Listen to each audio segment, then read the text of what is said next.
En la producción de mercancías, en la producción de valor, los productores, las empresas que participan en esa producción, básicamente realizan un conjunto de movimientos que pueden desglosarse de la siguiente manera. Por lo general, tenemos un empresario que comienza con una suma de dinero y que va a intercambiar esa suma de dinero por un valor equivalente en mercancías de distinto tipo, mercancías que va a utilizar para producir. Podemos agrupar estas mercancías en dos tipos bien distintos. Uno que tiene que ver con los medios de producción, con los objetos que va a utilizar en la producción, que van a ser consumidos en la producción. Y aquí tenemos cosas tan distintas como las materias primas, los insumos, la maquinaria, las instalaciones. Y por otro lado va a comprar fuerza de trabajo. O sea, va a comprar la capacidad de trabajo de los obreros durante determinado periodo de tiempo. O sea, durante una jornada laboral de 8 horas, durante una jornada de 6 horas. ¿Sí? Es lo que va a estar remunerando en forma de salario, pero lo que está comprando es una mercancía específica que después vamos a ver de qué se trata, que se llama fuerza de trabajo, que es la capacidad de trabajo de los trabajadores. Ambas mercancías van a ser combinadas en un proceso productivo, de alguna manera se compran para eso, y van a dar como resultado nuevas mercancías que van a tener un valor mayor y que van a ser cambiadas, por lo tanto, por un dinero mayor al dinero inicial.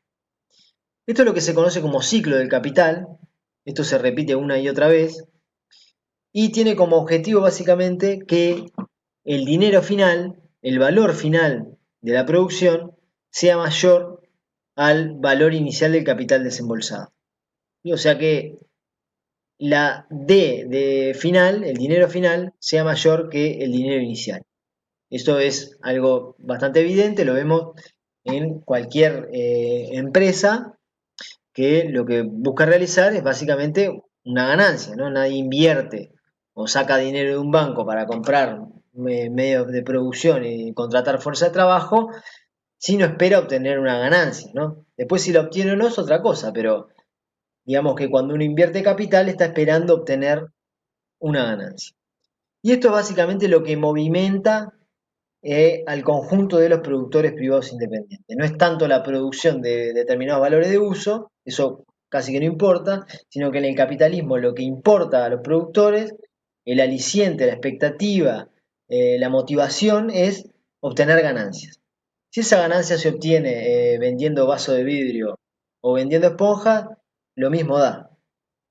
¿Sí? Lo importante es que los productores obtengan ganancias. Entonces vamos a tratar de ejemplificar esto con un caso concreto para entender un poco más.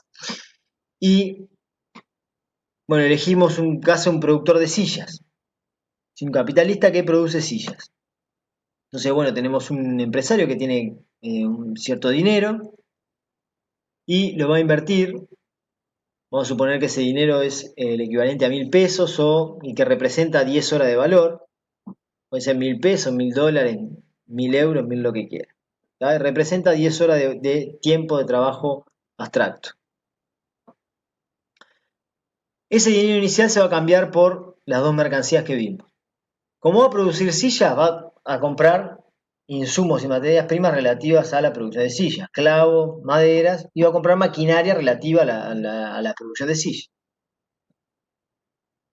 Va a gastar en eso 800 pesos. De esos 1.000 que tenía, va a gastar 800 pesos o el equivalente a 8 horas de tiempo de trabajo abstracto.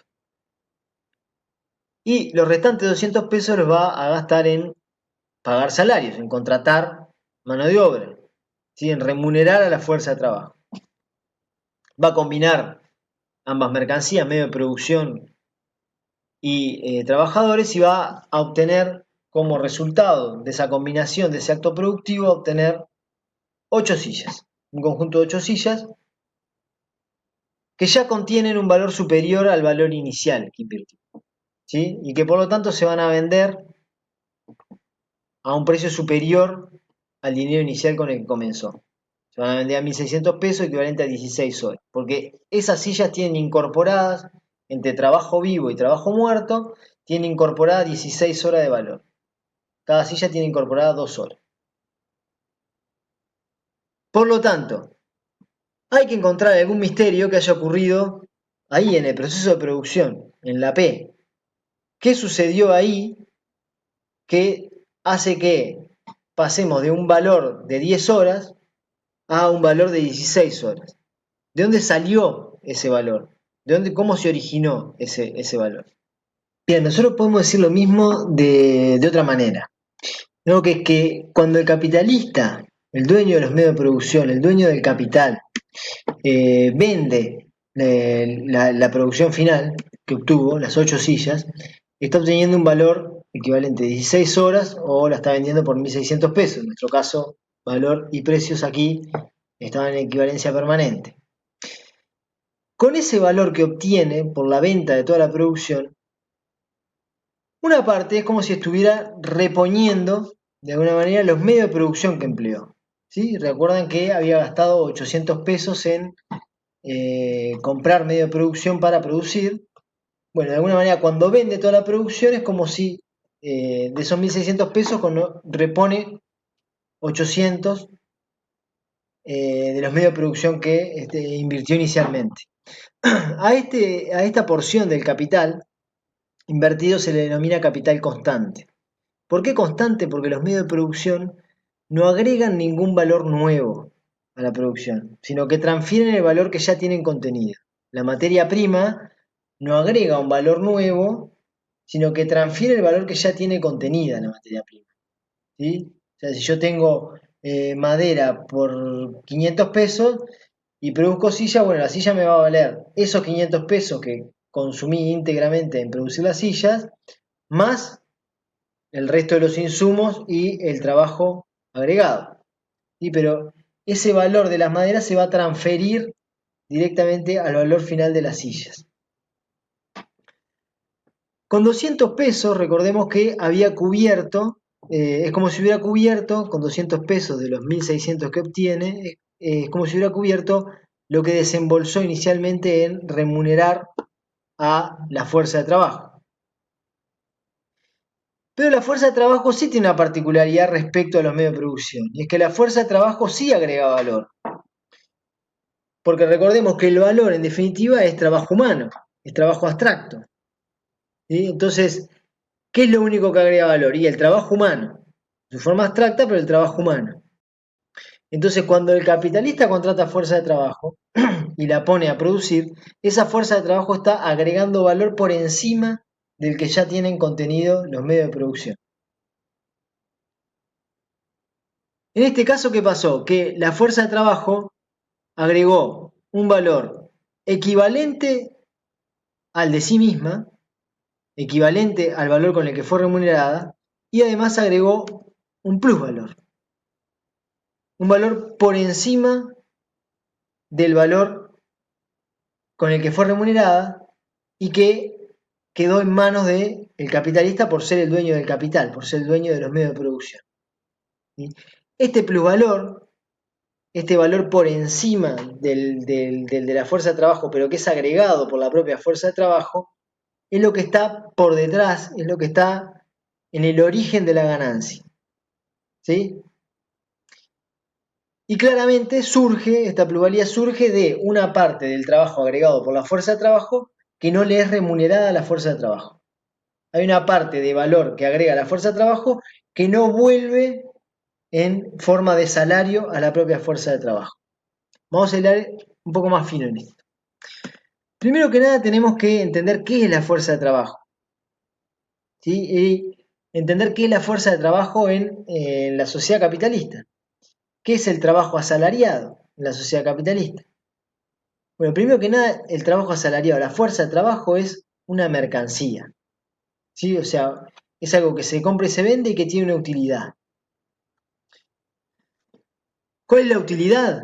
La utilidad de la fuerza de trabajo es generar valor, es crear valor. ¿Por qué los empresarios demandan fuerza de trabajo? Porque la fuerza de trabajo crea valor. ¿Sí? Porque el trabajo humano es lo que está creando valor y porque, en definitiva, el trabajo humano es lo que crea plusvalía. Y crear plusvalía es la base para obtener ganancias. Y ahora bien, ¿cuál es el valor de cambio de la fuerza de mercancía, de la fuerza de trabajo?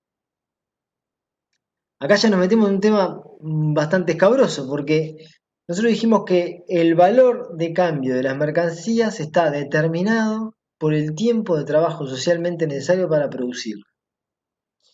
Ahora, ¿cuál es el tiempo de trabajo socialmente necesario para producir fuerza de trabajo? Bueno, uno podría decir que el tiempo de trabajo socialmente necesario para producir obreros, para producir trabajadores. Bueno, pero ¿cómo se producen trabajadores? Bueno, uno podría decir que el valor de la fuerza de trabajo está determinado por el valor de un conjunto de mercancías que los obreros tienen que consumir para reproducir su vida en condiciones normales. Esto es, como vivimos en una sociedad mercantil que supone intercambios mercantiles generalizados, supone que las necesidades se satisfacen vía intercambios mercantiles, el obrero, que no tiene nada más que su fuerza de trabajo para vender, tiene que ser remunerado por una remuneración equivalente que le permita comprar, por un valor equivalente que le permita acceder a un conjunto de valores de determinadas mercancías, que le permita comprar determinadas mercancías con las cuales reproducir su vida en condiciones normales y reproducir sus habilidades básicas para poder ir al otro día a trabajar. O sea, es el valor equivalente para reproducir la fuerza de trabajo. El valor de la fuerza de trabajo es el tiempo de trabajo socialmente necesario para reproducir la fuerza de trabajo. Y eso se traduce en que el obrero tiene que consumir un determinado conjunto de mercancía, alimentación, vestimenta, vivienda, en fin, un montón de mercancías que le permitan al otro día ir en condiciones normales a trabajar, sin poner en juego sus habilidades, sin poner en juego sus capacidades, o sea, sin ir al trabajo y dormirse, digamos, tiene que satisfacer un montón de necesidades para presentarse al otro día a trabajar en condiciones normales. Entonces, ¿cuál es el valor de cambio de la mercancía fuerza de trabajo? Es el equivalente al valor de una canasta de consumo obrero, ¿sí? O al trabajo socialmente necesario para producir un conjunto de artículos necesarios para que el obrero pueda reproducir su fuerza de trabajo. ¿Qué entra dentro de esta canasta de consumo obrero? Bueno, esto es algo muy variable según la sociedad, según el periodo histórico, según la capacidad de presión y de lucha que tengan los trabajadores en determinado momento. En fin, es un conjunto que no está determinado simplemente por cuestiones biológicas, sino que también entran cuestiones culturales, históricas, políticas. Bien, entonces volvamos a la jornada de trabajo del trabajador, ¿no? La jornada por la cual se emplea la fuerza de trabajo. Y allí nos vamos a encontrar con que una parte de la jornada en la cual la fuerza de trabajo está agregando valor, ¿sí? Una parte de esa jornada corresponde a lo que denominamos como tiempo de trabajo necesario para reproducir su propia fuerza de trabajo. O sea, la fuerza de trabajo durante un tiempo está generando un valor equivalente al necesario para reproducir su propia fuerza de trabajo, un valor que le va a retornar en forma de salario, y durante otra parte de la jornada de trabajo está produciendo un trabajo excedente. ¿Sí? Entonces, el capitalista contrata la fuerza de trabajo por su valor, no es que la contrata por menos de lo que vale, la contrata por su valor, pero la emplea, la hace trabajar durante un tiempo de trabajo excedente al necesario para cubrir su valor, para reproducir su valor. Que era lo que veíamos en el ejemplo de las sillas. En el ejemplo de las sillas, la fuerza de trabajo trabajaba 8 horas, con 2 horas, que era el equivalente a una silla, estaba cubriendo su propio valor, ¿sí? Y las restantes 3 sillas eran un plusvalor que quedaba en manos del empresario, del dueño de los medios de producción. ¿Sí? Entonces, ese trabajo excedente, ese plusvalor, ese plusproducto, es lo que está en el origen de la ganancia. Entonces, la ganancia capitalista se explica básicamente por la explotación del trabajo, porque el capital emplea al trabajo por una parte, por un tiempo superior al necesario para que el obrero genere un valor equivalente al necesario para reproducir su fuerza de trabajo. Por último, nótese que la ganancia no surge en el intercambio de mercancías, sino que surge en la propia producción de mercancías. Estamos hablando de que estas mercancías, cuando van a ser vendidas, hay una parte de ese valor que contienen que no es ni capital constante ni capital variable, sino que es plusvalía. Es una parte del valor generado por la fuerza de trabajo del cual se apropia el dueño de los medios de producción, el capitalista o empresario. Bueno, esperamos haber sido claros y quedamos a la orden por cualquier consulta. Muchas gracias.